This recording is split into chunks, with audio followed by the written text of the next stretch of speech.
Hey guys, it's Hunter from Team Breakthrough, and I've got an interesting video today. Going to events can always be a lot of fun, but there are also a lot of bad things that can happen in a high-stress situation like a tournament. And I've put together a list of the top 5 worst things that I think would happen during a tournament. Now, obviously, I'm not going to put anything in like a bomb threat on the place or, a meteor coming down and destroying the venue or anything like that. So please don't be that guy and say something like, actually, it'd be worse if somebody died. Because of course that would be worse, but I'm not going to include anything like that in this list. So all right, let's get started.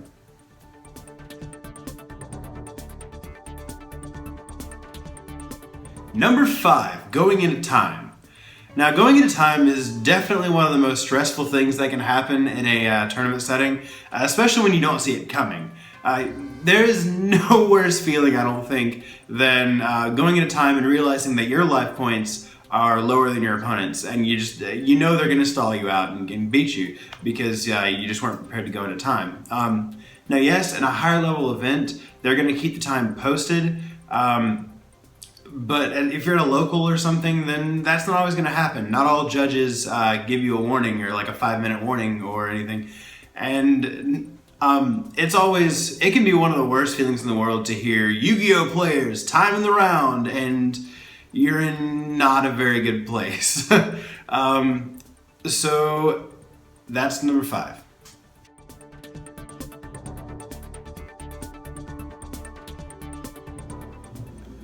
And number 4, we have having a sleep break. Now, this doesn't seem like such a bad thing, but if you think about it, it really sucks. In fact, this is what prompted me to make this list.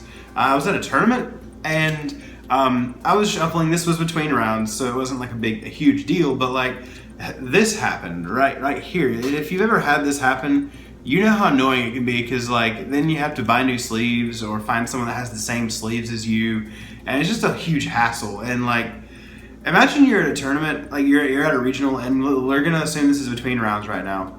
But you notice that your sleeve is broken. Now you have to figure out how to replace it before the next round starts. And if you don't replace it before the next round starts, then it's just not good. And it takes so much time to re-sleeve decks, and you might have to get friends to help, and it's just really a pain. And then on top of that, if you're using new sleeves, like brand new sleeves, then they're all just slippery and hard to hold on to, and it's just. All right, my turn. I'm gonna draw. All right, I'm gonna play Rhoda, and I'm gonna use it to search for a Colossalist. Yeah, I'm gonna search Colossalist in my hand, and I'll shuffle and shuffle. Oh crap! No. And then that aside, think about what would happen if a sleeve broke during a round. That's just an instant disqualification for like marked cards or something. It's just all around a bad situation.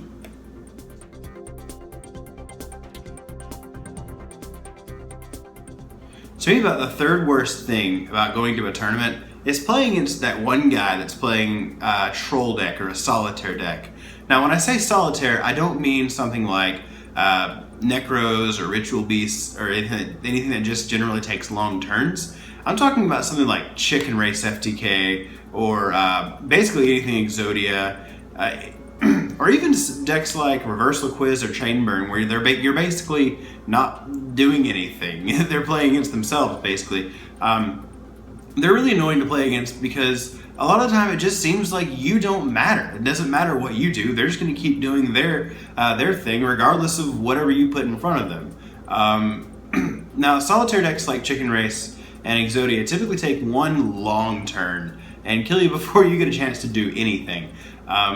And these typically don't take any actual skill other than knowing what to play in the deck, knowing basically just play draws, play cards, draw cards, play draws, and it's so annoying and I think the best I've seen of this would be MST.TV's video on what it's like to play against Chicken Race, because what it does is like, the guy goes, okay, I'm going to summon Royal Magical Library. And then the guy just goes, and he's just sad. And it like does this weird like montage thing of like, he's like, play this, upstart, this, and then like it's just playing fast. It's the whole video sped up, and then at the very end he goes, Alright, in my turn, and draw phase, chain, and he goes, hold on, damage juggler, and it's done. But like, the whole video, the guy's like, he's on his computer, he's on his phone, he's on his Game Boy, he's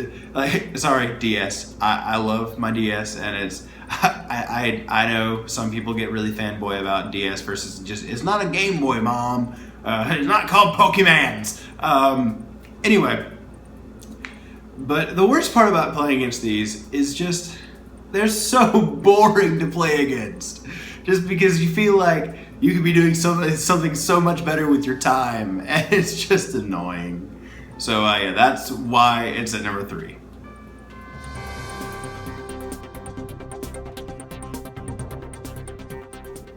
Number 2 is losing cards or having them stolen. Now, this is definitely one of the worst things to happen at an event, especially at a higher level event with a lot of people that you can't really just track down who has your cards.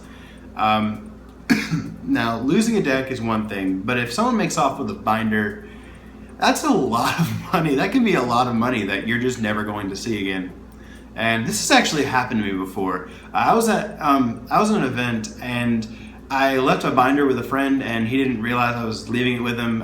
He was kind of busy at the time. I just needed to go to the bathroom, and it was kind of, hey, can you look after my stuff? Oh yeah, sure, yeah. And like he was in a trade or doing something, and he just didn't get the memo that he was supposed to be watching my stuff. And I don't blame him for that. If you're watching, man, I don't blame you for that. I really don't. It was a bad situation, and it sucks. But anyway, the only thing that kept me in the game was that right after it happened, all of my friends started giving me some pretty rare cards, and most of these I still use today, or at least I still have, and I keep them in my binder, and I actually use some of them. So like Big Eye, I'm always looking for a new deck to use Big Eye in because it's one of my favorite cards. But yeah, so that's number 2.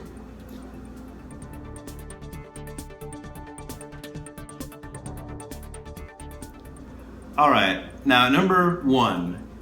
This is probably not actually as bad as like having cards stolen or anything like that, but this one just makes you feel bad. This one just makes you sad. It makes your heart hurt. And it's playing against a kid. Playing against kids is always really sad, especially when you're playing against that one kid that just wants to play his favorite cards from the anime, or like at the most he bought the newest structure deck or something, and he doesn't know that people spend hundreds of dollars on a deck. He just wants to play his favorite cards, and he thinks he's gonna do well, and he's obviously not. But like, you don't want to be the person to make him not do well, you know.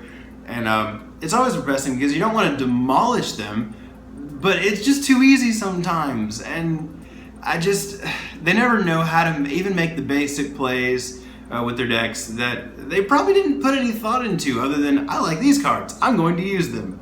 And the worst part of this is that if you beat them, they're always going to get really upset, and sometimes they even cry and make you feel like the absolute worst person ever.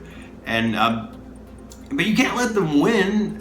You have to think of your record about it, and especially if you're playing at like a regional or YCS, like that could mean the difference between placing and getting an invite to nationals or just going home empty-handed. And it's just all around a sad situation because you know you have to beat them, but you don't want to. And alright guys, that's the top 5 worst things to happen at an event in my opinion. If there's anything that's happened to you, or that you really just think would be worse than anything on this list, tell me in the comments. I love reading comments.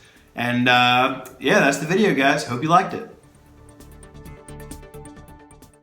This has been Hunter from Team Breakthrough. If you liked the video, don't forget to give it a thumbs up. If you have anything to say about it, please leave that in the comment section for me. And please subscribe to Team Breakthrough for more Yu-Gi-Oh videos. See you next time. Au revoir.